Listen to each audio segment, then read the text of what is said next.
Alright, so today I want to talk about a really cool character that I recently got that finally helped me smash this Nether Spider, and a super good character as well, and that is Wight Queen ANKORA. Now, this is a character that actually combines with another character, but unfortunately I don't have that one. However, super, like, she's still super useful, so very good. Now, before we get into like how you want to build her, what you really want to do, let me just really quickly show you the ability. So she has a resurrect, essentially, pretty good resurrect, 50 HP, 75% turn meter.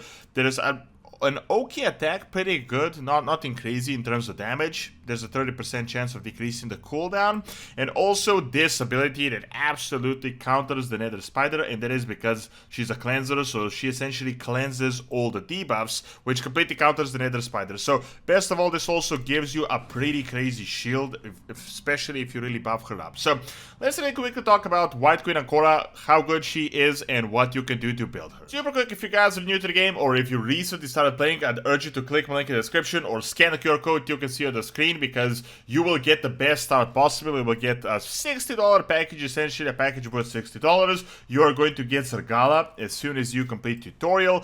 You will get Ugo at level 15, and then best of all, you can go into the promo codes here. You can type in something like a Monkey King to get the Sun Wukong, which is an awesome start, or you can also type in Supreme 6 to get Supreme Gallic, which is also a pretty good character. Furthermore, if you guys got over 50,000 power, we still got more room left for the Arena Syndicate. I really appreciate you guys recently joining. We're almost full, but we still got a few more spots left.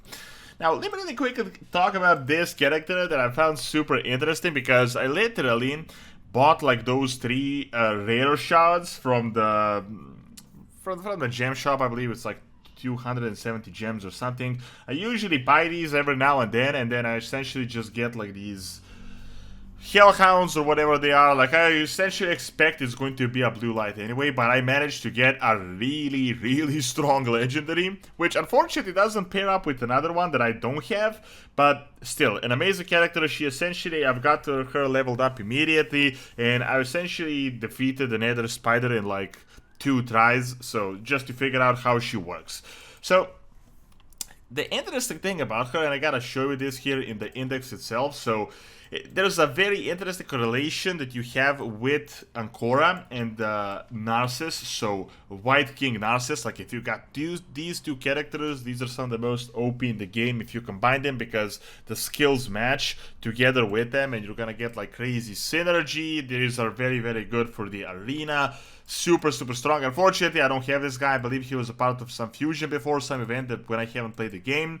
But I did manage to get ANKORA, and even without the fusion, without the synergy, she is still super cool. So essentially, real quick, I mean, she's a support character and she's a cleanser. She has a very strong cleanse and a shield, and this completely counters the Nether Spider. But I've also managed to use her pretty well in the arena as well. So let's very quickly look at her ability. So the A1, which is very good for the Nether Spider as well, is a Necrobolt, which single target damage, 1 enemy attack, 30% chance of decreasing the cooldown of a random skill by 2 turns. This can also help you in Doom Tower with Eternal Dragon, I believe, that gives you the cooldowns.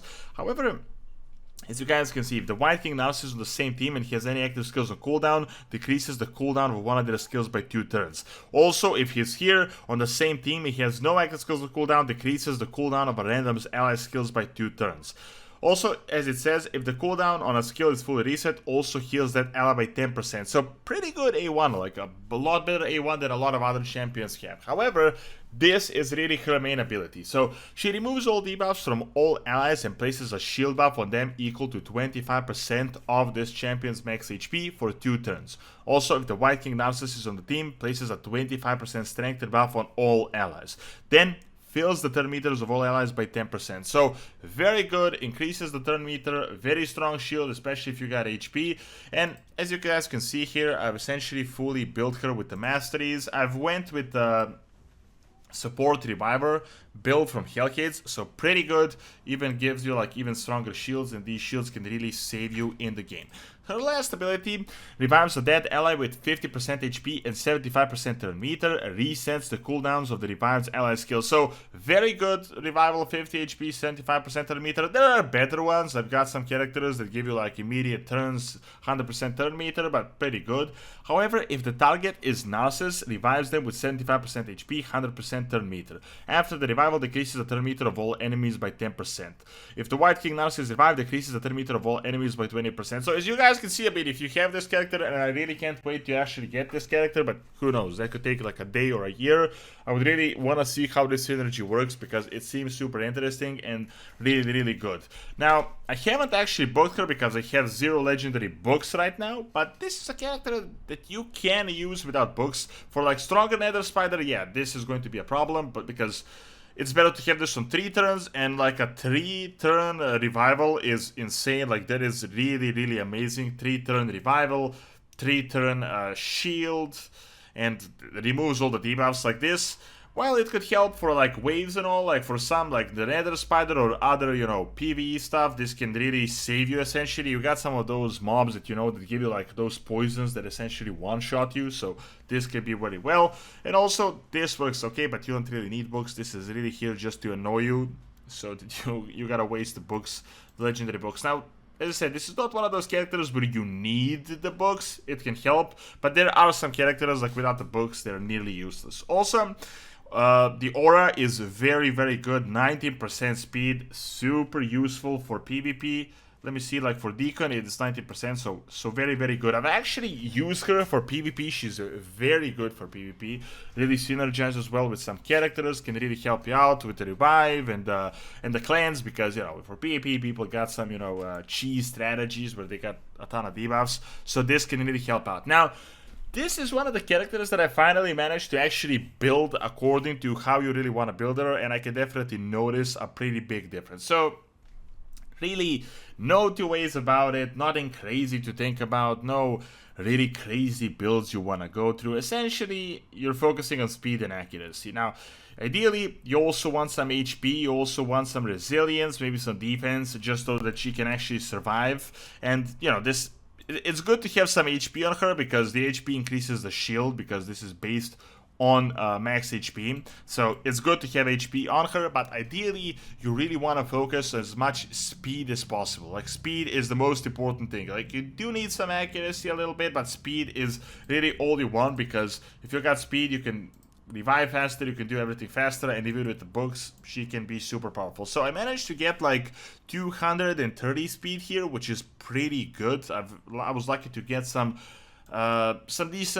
decent gear. I've essentially just used the very cheap speed set that you get, but it is legendary, and I've also used the divine speed. This can help you out a little bit. It gives her a little bit more HP self shield for 3 turns. I believe there are other like supersonic protection builds that you can do, but honestly, this works pretty well. Now, I didn't use the Slayer set, don't mind this. Like, this is really the best one I had with the set, because it gave her HP and accuracy, so this really helped. Although, you don't really even need accuracy. I don't even know why I was talking about accuracy. Like, accuracy is really not even that important, because she doesn't really have any sort of debuffs. So, I don't know, my mistake here. Just focus on as much speed and survivability as possible, because really speed is all you really need to think about. Now, accuracy can help, of course, with some hits and everything, but she is, after all, a support. So let me really quickly show you here what I've got going on. So I've shown you the masteries pretty well, and as I said, like with this crazy speed that I got for PvP, she's absolutely insane. She gets like 2 turns for 1 turn.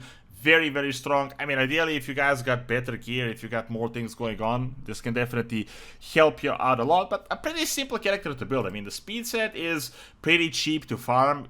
Although you are going to get the speed set, but you're probably not going to get the ideal speed set, like the speed boots. I didn't get the speed boots, but I did get HP 60%, so this ended up being really well. But ideally, if you guys can get speed boots, you can get her even stronger. However, as I said, I really like this character, not because she's the best character in the game. In fact, I do think she's amazing.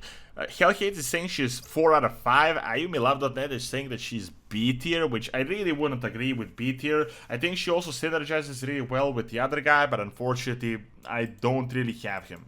However, best thing is if you're going to get Doom Tower, if you're going to get the Nether Spider, like, she is going to save you. Like, amazing cleanser, very strong speed. You can essentially remove the buffs and you can get the Geomancer to just tank him down. So essentially you are going to be almost completely safe, and together with this and Geomancer, you're going to have 0 issues with the Nether Spider, which is an absolute pain in the ass. Like, I've had so many troubles with this guy, and I was so lucky to actually get her and to be able to actually do something with her. So that is really the summary of it. Just focus on speed. I don't even know why I said accuracy, so just focus on building speed. I've built quite a lot of speed for her. Get the masteries. Not really super, not really super difficult to build, just you gotta have the right gear. Also, if you guys are new to the game, or if you recently started playing, I'd urge you to click my link in the description, or scan the QR code you can see on the screen, because you will get a great start. You will get like a package worth $60 right out the gate. You will get Zergala once you reach level, once you complete tutorial, once you complete level 50, once you reach level 15, you will get Ugo, and then you can go into the promo codes here. You can type in something like Monkey King to get the Sun Wukong, which is an awesome champion, or you can type in Supreme 6 to get the Supreme Gallic, which is also a very strong legendary champion. Ideally, if you guys get a clan, the Arena Syndicate TS4A, we're still growing, we still got a few more spots left, so if you guys got over 50,000 power, which doesn't take that long to get, I'd urge you to join my clan so we can play together. So thanks for watching, and see you in the next video.